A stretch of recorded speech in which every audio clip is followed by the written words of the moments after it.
Saudara, berkas kasus penganiayaan dengan tersangka Mario Dandi akhirnya dinyatakan lengkap. Mario Dandi pun diserahkan ke kejaksaan untuk bersiap disidangkan. Akhirnya ya, setelah 3 bulan kasus ini bergulir. Tapi ada yang menarik nih, sesaat akan diserahkan ke kejaksaan dari kepolisian, Mario Dandi tertangkap kamera mengenakan sendiri kabel T sebagai pengganti borgol. Ini dia nih yang jadi rame. Kita diskusi bersama dengan rekan saya, Jati Dharma. Masih ingat Mario Dandi? Tersangka penganiaya D. Ini peristiwanya aneh banget, terjadi sekitar 20 Februari 2023. 3 bulan yang lalu lah. Pasti inget kan? Nah, sampai sekarang kasus hukumnya ini belum sampai ke meja hijau. Lama juga ya. Dan belakangan Mario Dandi bikin rame lagi nih. Gara-gara muncul video dan beredar luas kalau Mario Dandi ini mengikatkan tangannya dengan kabel tis secara mandiri. Bukan oleh polisi. Nah, muncul pertanyaan, kok bisa? Kita diskusi.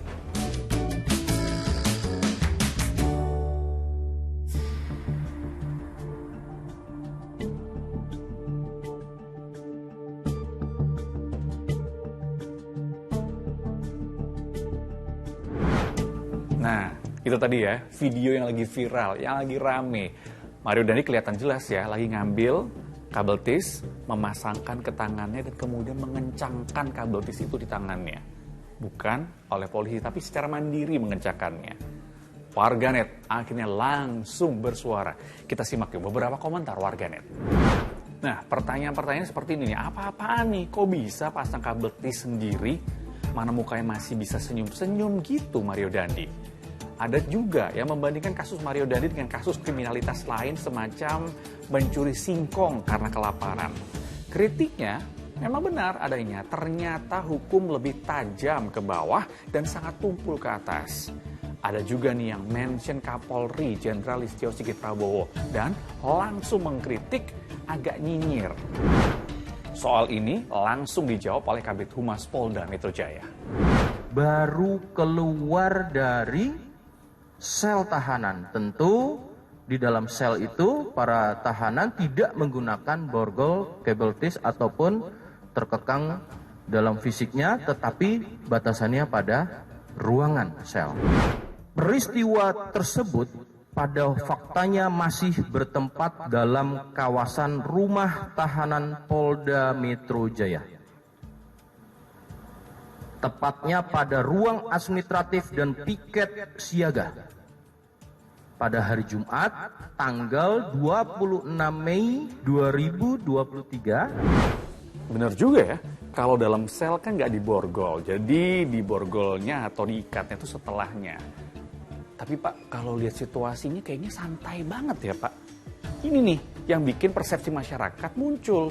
Jangan-jangan Mario Dandi diperlakukan istimewa. Pada dasarnya sesuai aturan ya, siapapun dalam penanganan tahanan diberlakukan prinsip equality before the law ya, atau tiap warga negara harus diberlakukan sama di hadapan hukum.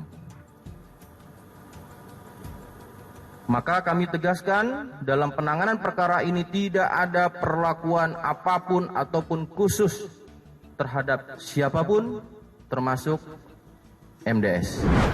Nah, ngomongin soal video tadi, ternyata yang jadi sorotan agak cuman kabel tisnya aja. Tapi soal ekspresi wajah Mario Dandi ketika ditanyakan soal persiapan menuju ke persidangan dan juga penyesalannya. Nah, Mario Dandi di sini ngejawabnya sambil senyum. Kita simak bareng. Nah, apa aja persiapan Mario yang udah dipersiapin? Ada pembelaan nggak Mario? Tentunya ada nanti Ada ya? disampaikan di persidangan. Ada permintaan maaf buat keluarga korban atau apa Mario? Sedikit Mario? Intinya saya Menyesal ya Mario ya? Oh ya, meminta maaf ya. Oke Mario. Semoga semuanya lancar Mario ya. Siap. Nah, itu. Tapi mungkin nggak ya kalau Mario Dandi lagi berupaya untuk ramah? Permintaan maaf yang benar-benar bisa disebut permintaan maaf adalah yang mengandung 3 faktor. Satu, ini dari konten ya, dari konten. Ada konten, ada konteks. Dari kontennya adalah bahwa dia mengakui siapa yang minta maaf. Saya, Kirdi Putra, minta maaf misalnya gitu. Itu mengakui saya. Kepada siapa? Kepada misalnya David, ya. Kepada siapanya? Dan keluarga. Gitu. Kepada siapa jelas. 1, 2. Yang ketiga, kenapa minta maafnya? The main content-nya itu jelas. Saya, Kirdi, minta maaf pada David misalnya, karena saya telah ngapain gitu, melakukan ini, dan itu melanggar ke ini, ke hak asasi segala macam gitu. Ini bisa disebut sebagai konten permintaan maaf yang memang permintaan maaf benar. Pertanyaan saya, keluar nggak? Nggak.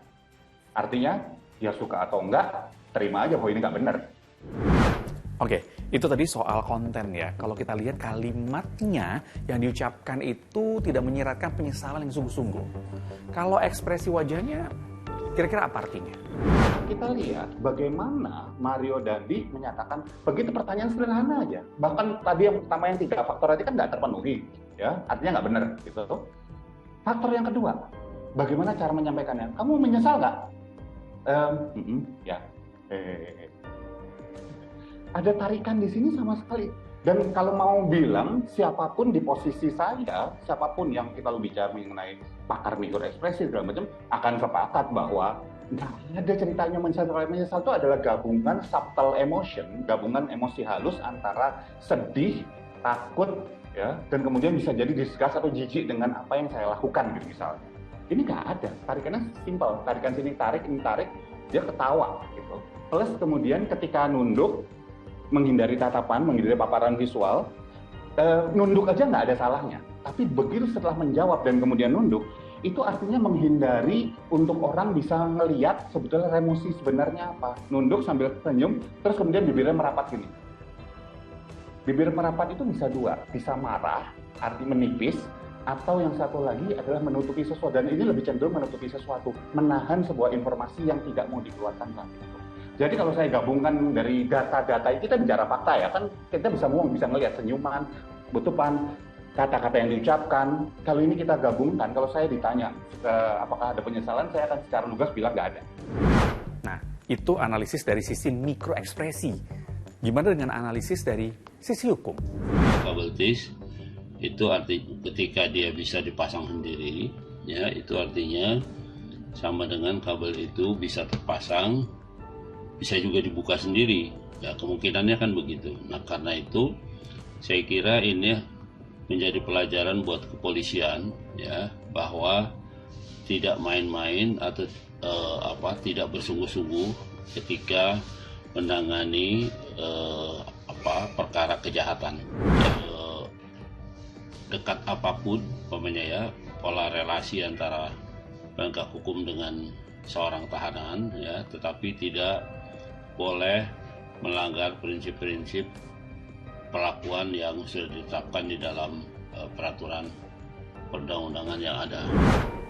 Kalau ngomongin kasus ini emang nggak ada habis-habisnya menyita perhatian publik. Sejak awal mula kejadian sampai sekarang. Soal durasi penyidikan, ini juga jadi omongan. Karena kasus ini panjang banget. Dari peristiwa tanggal 20 Februari dan baru diputuskan berkasnya lengkap tanggal 24 Mei kemarin. Itu pun setelah bolak-balik berkasnya antara polisi dan kejaksaan. Dan selanjutnya nih, kurang dari 20 hari ke depan, kasus ini akan segera disidangkan. Gimana? Siap untuk mengawal bersama-sama kasus ini? Oke, terima kasih sudah diskusi. Sampai jumpa.